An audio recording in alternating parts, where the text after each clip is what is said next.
जय मसीह की, praise the Lord. Divine wisdom to channel में आपका स्वागत है। मैं हूं अंजलि मंडल, प्रभु यीशु मसीह के नाते आपका दोस्त, आपका साथी। तो आइए हम सबसे पहले प्रार्थना करते हैं। हे सर्वशक्तिमान सेनाधीश परमेश्वर, स्वर्ग और पृथ्वी का निर्माता, हमारे परम पिता, हमारे मुक्तिदाता, हम तुझे धन्यवाद देते हैं, तेरी शुक्रिया अदा करते हैं। प्रभु, तू हमें आशीष दे, तेरी पवित्र आत्मा से भर दे, हमें ज्ञान दे, प्रज्ञा दे, विवेक दे, बुद्धि दे, समझ दे। हमारे अंदर विश्वास को जागृत कर, हमारे अंदर से भक्ति को जागृत कर, ताकि हम हर पल हर समय तेरी इबादत कर पाए, प्रार्थना कर पाए, भक्ति कर पाए, तेरी महिमा, गौरव और स्तुति कर पाए। प्रभु, आज के ये कलाम को तू आशीष दे, ताकि आज के इस कलाम को हम ग्रहणशील होकर सुन पाए और समझ पाए। ये प्रार्थना करते हैं हमारे प्रभु यीशु मसीह के नाम से, आमीन। तो साथियों, आज हम विश्वास के विषय में जानेंगे कि हमारा विश्वास कैसा होना चाहिए। जब भी हम कोई प्रार्थनाएं सुनते हैं या किसी को हम प्रवचन देते हुए सुनते हैं या परमेश्वर की कलाम सुनते हैं, तो अब हमें कई बार ऐसा लगता है कि सामने वाला जो बोल रहा है वो पवित्र आत्मा की प्रेरणा से बोल रहा है। पवित्र आत्मा ही ये सब कुछ प्रकट कर रहा है। हाँ दोस्तों, बिल्कुल सही। जब कोई इस तरह से प्रार्थना करता है, भविष्यवाणी करता है, वो पवित्र आत्मा के ओर से होता है। पवित्र आत्मा ही वो सब कुछ प्रकट करता है। कई बार तो मैं खुद आश्चर्यचकित हो जाती हूँ कि ये सब कुछ मेरे अंदर से पवित्र आत्मा किस तरह से प्रकट किया है। तो समझने वाली बात ये है कि पवित्र आत्मा सिर्फ बोलने वाले की तरफ ही नहीं रहता। जो बोल रहा है पवित्र आत्मा उस सब कुछ प्रकट कर रहे हैं। सिर्फ ये नहीं है, बल्कि सामने वाले पर भी पवित्र आत्मा है। पवित्र आत्मा वहां भी है, इस तरफ भी है, उस तरफ भी है। वरना वो कैसे कह पाता कि ये सब कुछ पवित्र आत्मा प्रकट कर रहा है? कैसे वो इस बात को समझ पाता? कैसे वो सुन पाता? ये तो वो पवित्र आत्मा का ही वरदान है। पवित्र आत्मा ही ये सब कुछ प्रकट करता है और वही हमें ये सब कुछ समझाने के लिए मदद करता है। वही हमें समझाता है, वही हमें प्रेरणा देता है और उसी से ही हम ये शिक्षा को ग्रहण कर पाते हैं।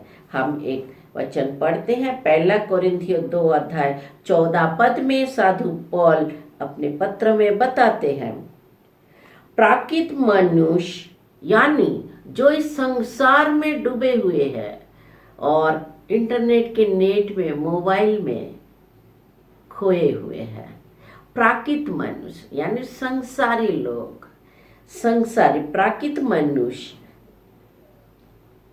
इस शिक्षा को स्वीकार नहीं करता। वो ईश्वर की शिक्षाओं को स्वीकार नहीं करता, वो उसे मूर्खता मानता है। जब वो ऐसी बातें सुनता है उसे ये बकवास लगता है, फालतू की बातें लगता है। वो इस बातों को नहीं समझता, स्वीकार नहीं करता, नहीं मानता, वो इसे मूर्खता मानता है और उसे समझने में असमर्थ है। उसे समझ नहीं पाता, समझने में असमर्थ है। क्योंकि आत्मा की सहायता से ही उस शिक्षा की परख हो सकती है। आमीन, प्रेज द लॉर्ड। यानी पवित्र आत्मा के प्रेरणा से ही उस शिक्षा को समझ, उस शिक्षा की परख हो सकती है। वो जो बता रहा है उस शिक्षा को वो परख सकता है, समझ सकता है कि ये पवित्र आत्मा से, ईश्वर की ओर से हमारे तरफ आ रही है। तो पवित्र आत्मा की सहायता से उस शिक्षा की परख होती है। परखना यानी जानना, समझना, परख होना, पारखी बनना है, यानी जो उस बात को समझ सकता है। जैसे कि एक जो ज्वेलरी है, ज्वेलरी जो बनाते हैं, जो डायमंड है, तो एक पारखी ही उस डायमंड को पहचान पाता है, जान पाता है। तो हमें पारखी बनना है। तो पवित्र आत्मा हमें पारखी बनाते हैं। हम परख सकते हैं कि जो भी वचन हमारे तरफ आ रहा है, जो भी शिक्षा, ईश्वर की शिक्षा है हमारे तरफ आ रहा है, वो क्या है और ईश्वर हमें क्या बताना चाहते हैं, उसकी परख वो कर सकता है। वरना होता क्या है, वरना जो लोग ये समझने में असमर्थ है, समझ नहीं पाते, ईश्वर की शिक्षा को ग्रहण नहीं कर पाते,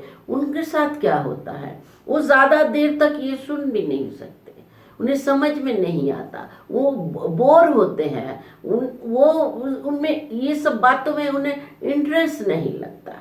जबकि संसार की बातें, शरीर की बातें, ये संसार के विषय में वो सुनना पसंद करते हैं, वो समझते भी हैं, मगर पवित्र आत्मा के विषय में, आत्मा की शिक्षा को परखने की क्षमता उन पे नहीं है।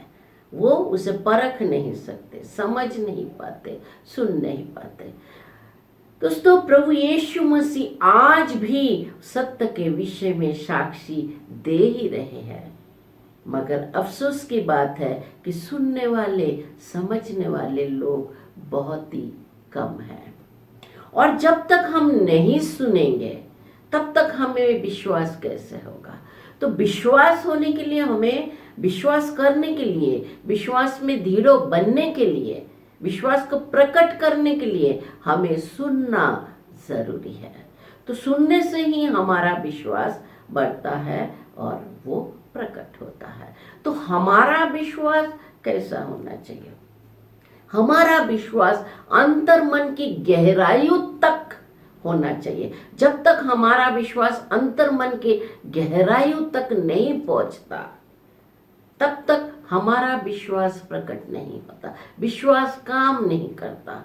जिस तरह से पानी को 100 डिग्री तक तपाने से तो ही वो भाप बनता है और उस भाप से इंजन भी चलाया जा सकता है, उसी तरह हमारा विश्वास भी अंतर मन के गहराइयों तक होना चाहिए।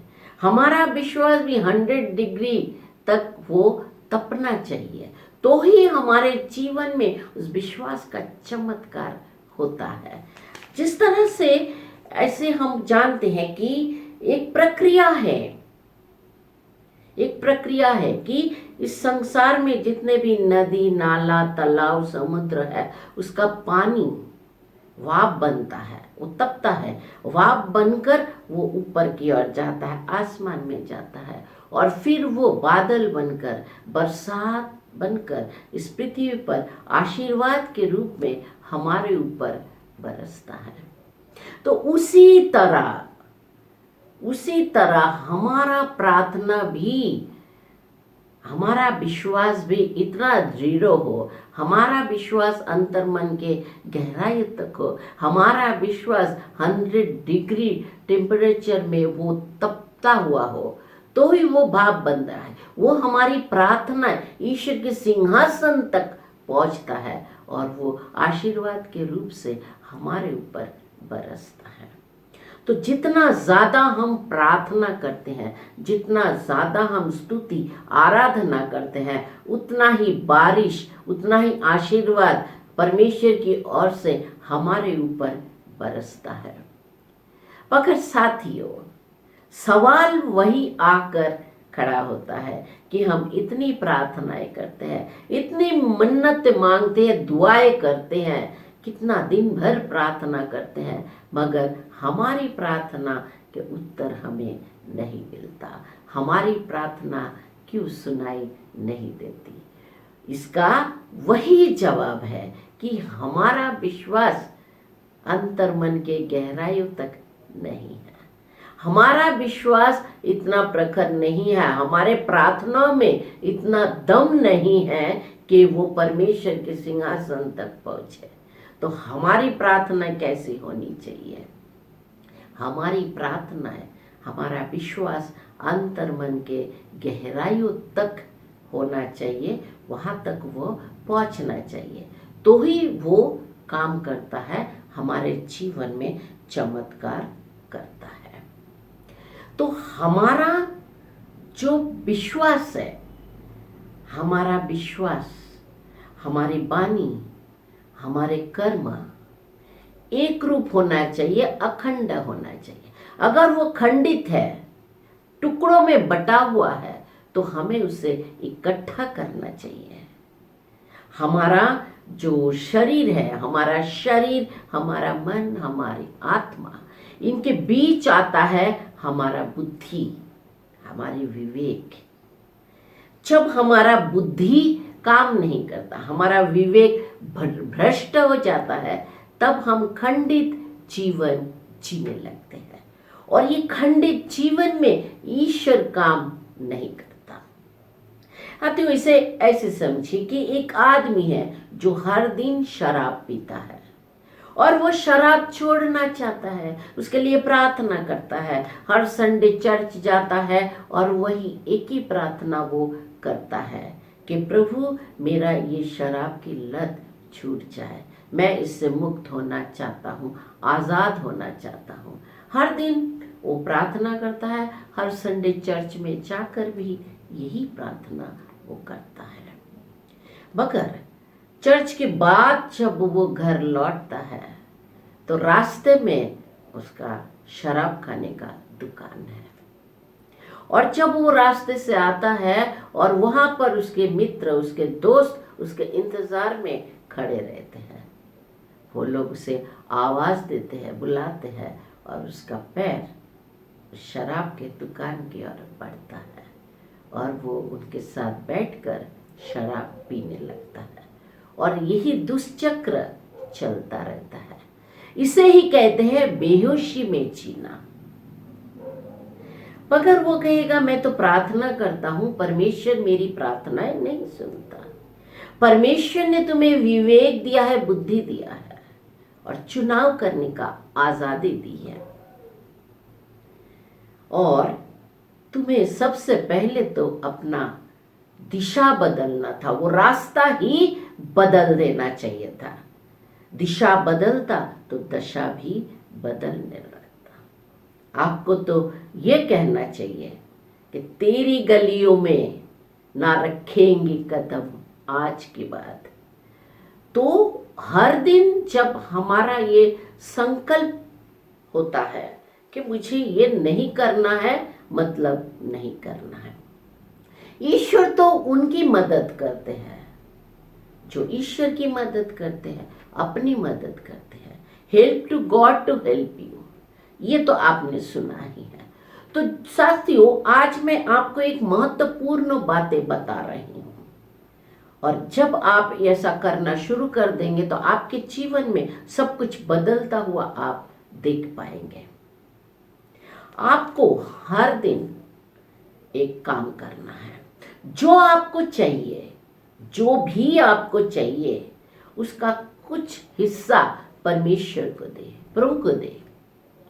आप कहेंगे जो मुझे चाहिए वो मेरे पास है ही नहीं, तो मैं क्या दूं?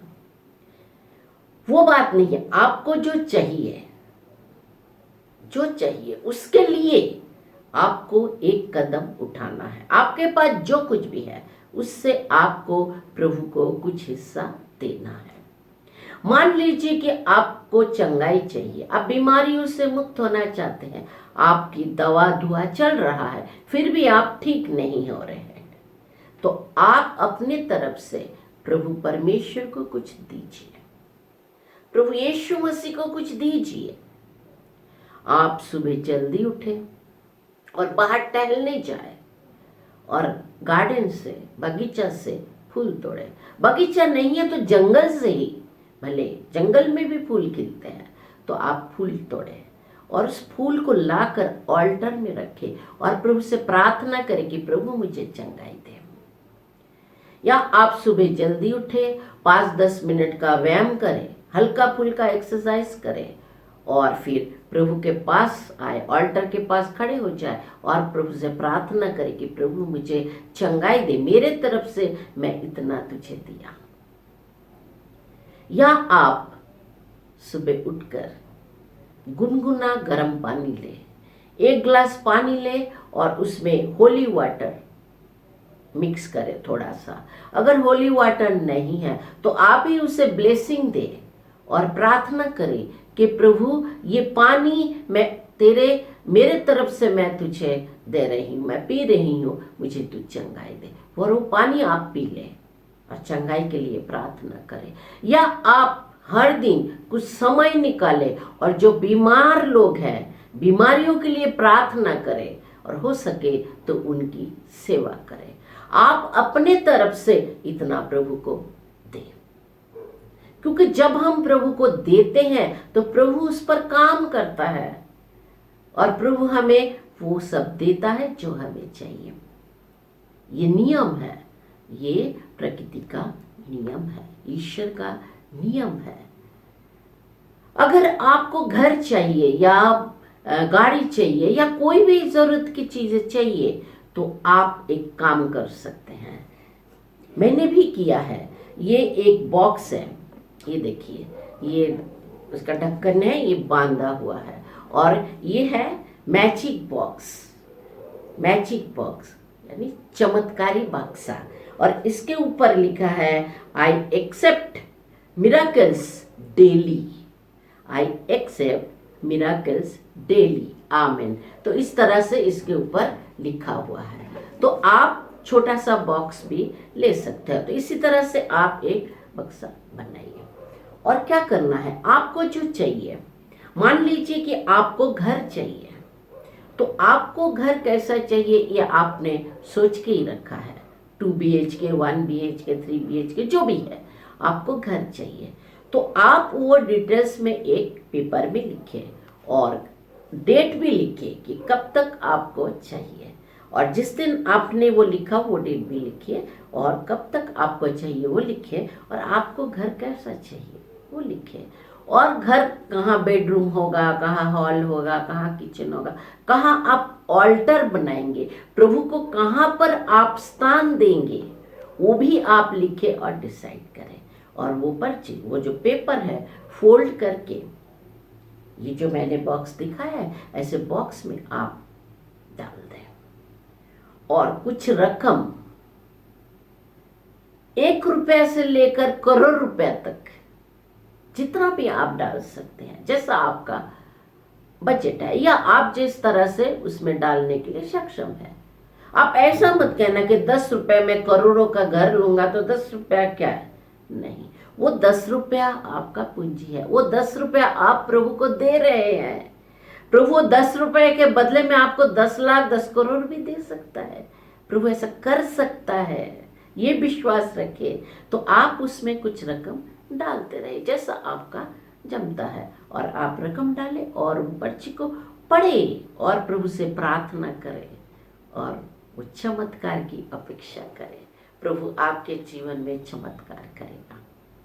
घर हो, मकान हो या गाड़ी हो, कोई भी छोटी मोटी चीज जो भी आपको चाहिए आप लिखकर उसमें डालें और प्रभु से प्रार्थना करें और प्रभु को कहे कि प्रभु ये सब इतना, ये हिस्सा मेरे तरफ से आपको देने के लिए है, ताकि आप इस पर काम करें और मुझे कई गुना लौटा कर दे जो मुझे चाहिए। आमीन, प्रेज द लॉर्ड। अगर आपको बहुत सारे पैसा चाहिए, पैसे की जरूरत है, तो आप देना शुरू करें। आप दान दें, 10% या 5% आप चर्च में दान दें या जरूरतमंद को दान दें, और प्रभु आपको कई गुना लौटा कर जरूर देंगे। याद रखिए, जो हम देते हैं ना उससे विकास होता है, और जो हम लेते हैं उससे हमारा सिर्फ गुजारा होता है। इसलिए देने की आदत आज से डाल दें। प्रभु आपने देखा है कि प्रभु किस तरह से काम करते हैं। मत्ती 14 अध्याय 17-18 पद में हम देखते हैं कि प्रभु यीशु मसीह 5 रोटी और 2 मछली से 5,000 लोगों को भोजन करवाया था, खिलाया था। ये चमत्कार कैसे हुआ? 5 रोटी 2 मछली परमेश्वर को देने से हुआ है। प्रभु यीशु मसीह के हाथ में देने से ये चमत्कार हुआ है। तो हमें सही हाथों में देना चाहिए। प्रभु यीशु मसीह के हाथों में हम दे कि प्रभु मेरे पास इतना है, इससे मेरे जीवन में चमत्कार होगा, ये मुझे विश्वास है।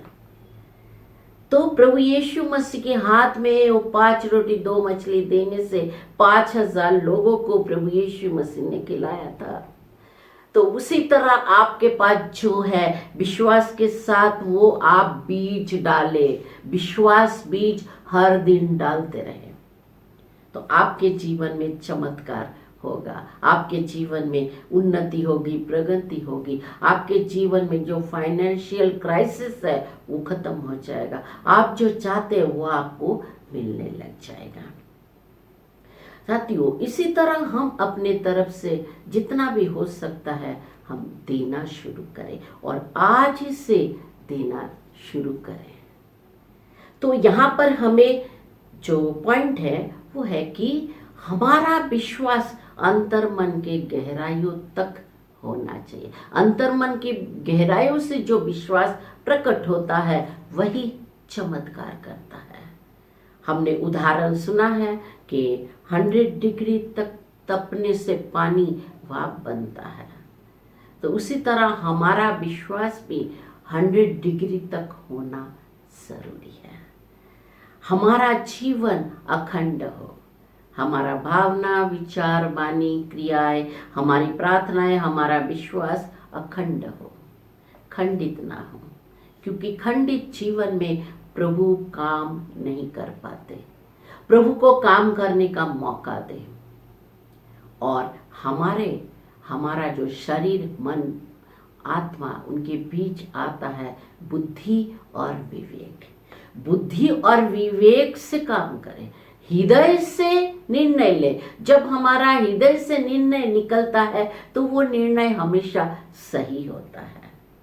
तो ईश्वर को अपने जीवन में काम करने का मौका दे तो आपके जीवन में चमत्कार होता रहेगा।